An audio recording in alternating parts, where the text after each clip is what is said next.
कृपाली गणेश बोंबले. माझ्या शाळेचे नाव girls English medium school. मी इयत्ता दुसरी शिकत आहे. मी तुम्हाला एक बोध कथा सांगणार आहे. त्याचं नाव आहे हत्तीला शिकविला धडा. एका जंगलात एक प्रचंड वडाचे झाड होते. त्या झाडावर अनेक पक्षी राहत होते. त्या पक्ष्यांमध्ये एका चिमणा चिमणीचाही समावेश होता. चिमणीने आपल्या घरट्यात अंडी ठेवली होती. त्या अंड्यातून लवकरच त्यांची पिल्ले जन्माला येणार होती. एके दिवशी एक दुष्ट हत्ती त्या झाडापाशी आला. त्याने चिमणीचे घरटे ज्या फांदीला होते त्या फांदीला सोंडेने धक्का दिला. ती फांदी कारकन मोडली. चिमणीचे घरटे खाली पडले आणि सगळीच अंडी फुटून गेली.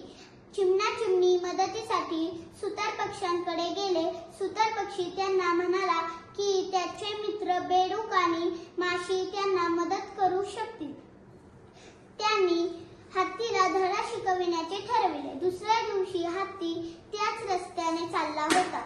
एवढ्यात माशी गुणगुणत हत्तीच्या कानात शिरली आणि सुतार पक्ष्याने हत्तीच्या डोळ्यावर आपली आनकुचीदार चोच मारली. दुःखाने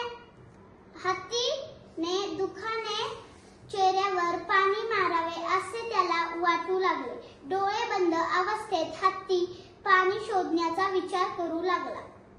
एवढ्यात त्याने बेडकाच्या ओरडण्याचा आवाज ऐकला. बेडकाच्या आवाजाच्या दिशेने हत्ती गेला आणि चिखलात पडला आणि बोलू लागला, का मला शिक्षा देत आहात? मी काय चुकीचे केले होते? बेडकाने हत्तीला चिमणीची अंडी फोडल्याची आठवण करून दिली. हत्तीला आपल्या चुकीचा पश्चाताप झाला व त्याने सर्वांची क्षमा मागितली.